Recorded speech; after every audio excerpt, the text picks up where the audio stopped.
ओम नमो भगवते वासुदेवाय।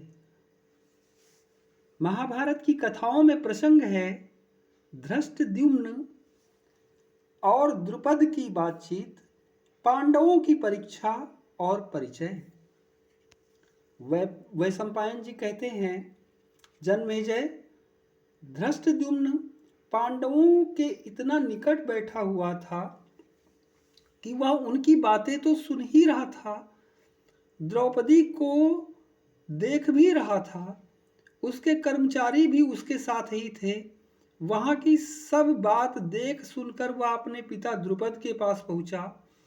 द्रुपद उस समय कुछ चिंतित हो रहे थे। उन्होंने अपने पुत्र धृष्टद्युम्न को देखते ही पूछा, बेटा, द्रौपदी कहाँ गई? उसे ले जाने वाले कौन हैं? मेरी कन्या किसी श्रेष्ठ क्षत्रिय अथवा ब्राह्मण के हाथ में ही पड़ी है ना? कहीं किसी वैश्य या शूद्र को तो नहीं मिल गई? क्या ही अच्छा होता यदि मेरी सौभाग्यवती पुत्री नररत्न अर्जुन को प्राप्त हुई होती। धृष्टद्युम्न ने कहा, पिताजी, जिस कृष्ण मृग चर्मधारी परम सुंदर नव युवक ने लक्ष्य वेध किया था, वह बड़ा ही फुर्तीला और वीर है, इसमें संदेह नहीं। जिस समय वह बहिन द्रौपदी को साथ लेकर ब्राह्मणों और राजाओं के बीच में से निकला, उस समय उसके मुख पर किसी प्रकार के संकोच का भाव नहीं था। उसकी ढिठाई देखकर राजा लोग क्रोध से जल भुन उठे और उन पर आक्रमण कर बैठे।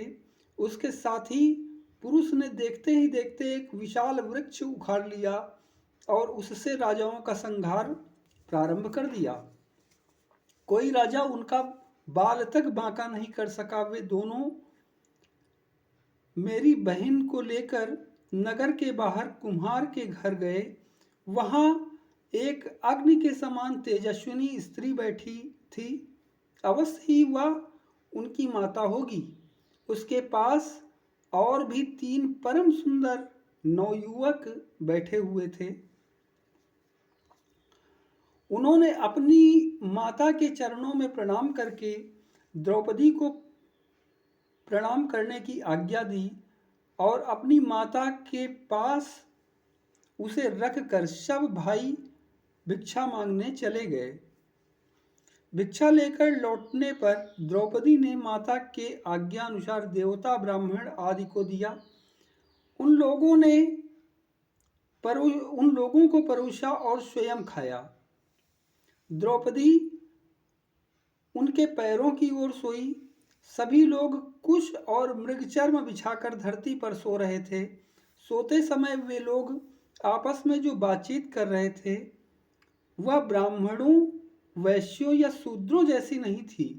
वह सीधे युद्ध से संबंध रखती थी और वैसी बातें कुलीन क्षत्रिय ही किया करते हैं। मुझे तो ऐसा मालूम होता है कि हमारी आशा पूर्ण हुई है और अग्निदाह से बचे पांडवों ने ही मेरी बहन को प्राप्त किया है। धृष्टद्युम्न की बात से राजा द्रुपद को बड़ी प्रसन्नता हुई। उन्होंने तुरंत उनका परिचय प्राप्त करने के लिए अपने पुरोहित को भेजा। पुरोहित ने पांडवों के पास जाकर कहा कि आप लोग चिरंजीवी हों। पांचाल राज महात्मा द्रुपद ने आशीर्वाद पूर्वक आप लोगों का परिचय जानना चाहा है। वीर युवकों, महाराज द्रुपद के मन में यह चिरकालीन अभिलाषा थी कि विशाल बाहु नररत्न अर्जुन ही मेरी पुत्री का पाणी ग्रहण करें। उन्होंने मेरे द्वारा यह संदेश भेजा है कि यदि भगवत कृपा से मेरी लालसा पूर्ण हुई हो तो बड़े आनंद की बात है। इस संबंध से मेरा यश पुण्य और हित होगा। युधिष्ठिर की आज्ञा से भीमसेन ने पुरोहित का सादर सत्कार किया। वे आनंद से बैठ गए और पूजा स्वीकार की। युधिष्ठिर ने कहा, भगवन, राजा द्रुपद ने स्वयंवर करके अपनी पुत्री का विवाह करने का निश्चय किया था। यह क्षत्रिय धर्म के अनुकूल ही था। स्वयंवर करने का उद्देश्य किसी व्यक्ति के साथ विवाह करना तो नहीं था। इस वीर ने उनके नियमों का पालन करते हुए भरी सभा में उनकी पुत्री को प्राप्त किया है। अब राजा द्रुपद को पछताने की कोई आवश्यकता नहीं है। इसके द्वारा उनकी चिरकालीन अभिलाषा भी तो पूर्ण हो सकती है। जिस समय धर्मराज युधिष्ठिर इस प्रकार कह रहे थे, उसी समय राजा द्रुपद के दरबार से दूसरा मनुष्य वहां आया। उसने धर्मराज युधिष्ठिर से कहा कि महाराज, द्रुपद ने आप लोगों के भोजन के लिए रसोई तैयार करा ली है। आप लोग नित्य कर्म से निवृत्त होकर राजकुमारी कृष्णा के साथ वहां चलिए। सुंदर घोड़ों से जुते रथ आप लोगों के लिए खड़े हैं। धर्मराज युधिष्ठिर ने माता कुंती और द्रौपदी को एक रथ में बैठाया और पांचों भाई 5 विशाल रथों में बैठकर राजभवन के लिए रवाना हुए। राजा द्रुपद ने पांडवों की प्रवृत्ति की परीक्षा लेने के लिए राजमहल के को अनेक वस्तुओं से सजा दिया था। फल फूल, आसन, गाय, रस्सियां, बीज और कृषकोपयोगी वस्तुएं एक ओर सजाई गई थी। दूसरी कक्षा में शिल्पकला के काम में आने औजार औजार रखे गए थे।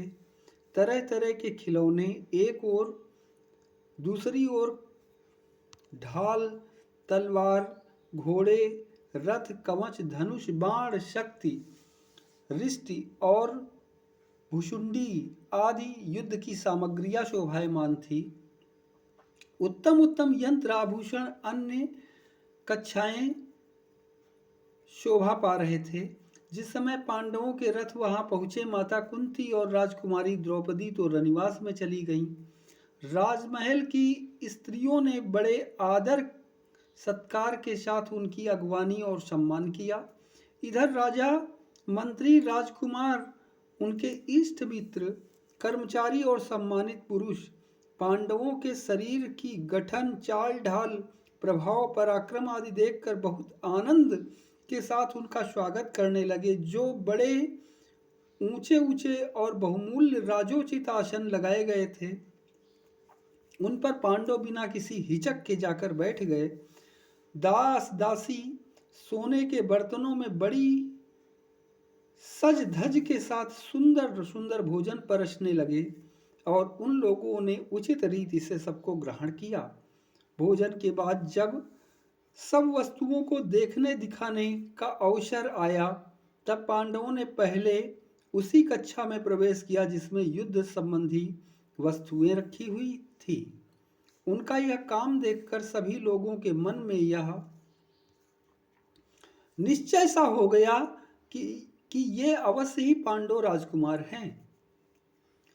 पांचाल राज द्रुपद ने धर्मराज युधिष्ठिर को अलग बुलाकर कहा, आप लोग ब्राह्मण, वैश्य, क्षत्रिय अथवा शूद्र हैं, यह बात हम कैसे मालूम करें?